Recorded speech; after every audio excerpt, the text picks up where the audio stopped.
আমাদের প্রিয় নবী মুহাম্মদ সাল্লাল্লাহু আলাইহি ওয়াসাল্লাম ছিলেন সাহাবীদের চোখের মণি। তাকে এক মুহূর্তের জন্য দৃষ্টির অন্তরাল করা সাহাবীদের জন্য ছিল রীতিমতো বিচ্ছেদের ব্যাপার। নবীজির উপস্থিতি তাদের হৃদয়কে প্রফুল্ল করে তুলত। তাদের ধ্যান ধারণা, তাদের যাপিত জীবনের সকল অনুষঙ্গ আবর্তিত হতো নবীজি সাল্লাল্লাহু আলাইহি ওয়াসাল্লামকে ঘিরেই। ধুধু মরুভূমিতে পথহারা পথিকের বুক যেমন এক ফোঁটা পানির জন্য ছটফট করতে থাকে, সাহাবীদের কাছে নবীজির সঙ্গ ছিল ঠিক সেরকম, দুর্লভ, অমৃত সমান পানির মতন। নবীজিকে তারা চোখে হারাতেন। তিনি ছিলেন তাদের কাছে প্রাণের অধিক প্রিয়।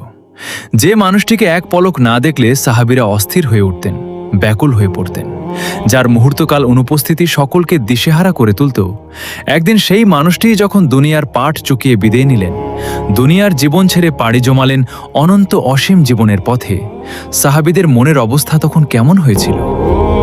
প্রিয়তম মানুষটার সাথে দুনিয়ায় আর দেখা হবে না, একসাথে বসে গল্প করা হবে না, হৃদয়ের সমস্ত আবেগ ঢেলে ইয়া রাসূলুল্লাহ বলে সম্বোধন করা যাবে না, তার ডাকে লাব্বাইক বলে হাজির হওয়া হবে না। এমন দৃশ্যগুলো কল্পনা করা কি সাহাবীদের জন্য খুব সহজ ছিল? ছিল না।